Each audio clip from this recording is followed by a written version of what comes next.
Remittance ও রফতানি আয় বাড়ায় ডলার সংকট অনেকটাই কমেছে বলে জানিয়েছেন অর্থমন্ত্রী আবুল হাসান মাহমুদ আলী। সচিবালয়ের ইকোনমিক রিপোর্টার্স ফোরামের সঙ্গে প্রাক বাজেট বৈঠকে তিনি এমনটা জানান।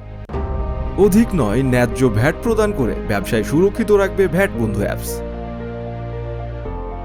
বৈঠকে ইআরএফ সভাপতি রেফায়েত উল্লাহ মৃধা ও সাধারণ সম্পাদক আবুল কাশেম বেশ কিছু বাজেট প্রস্তাব তুলে ধরেন। প্রস্তাবগুলো বিবেচনার আশ্বাস দেন অর্থমন্ত্রী।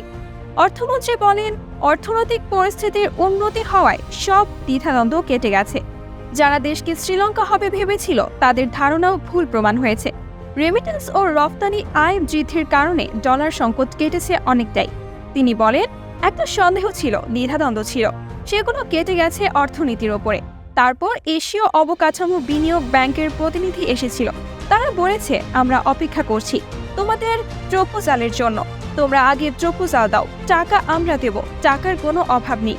কাজে এরকম একটা নিশ্চয়তা পাওয়ার পর আর তো কোনো সন্দেহ নেই, কোনো দ্বিধাদ্বন্দ্বই নেই। যেভাবে বাজেট তৈরি হয় সেভাবে বাজেট তৈরি হচ্ছে। মন্ত্রী আরও বলেন, আমাদের প্রতিপক্ষ বলেছিল শ্রীলঙ্কা হলো বলে, শ্রীলঙ্কা হয়েছে? হয় নাই তো।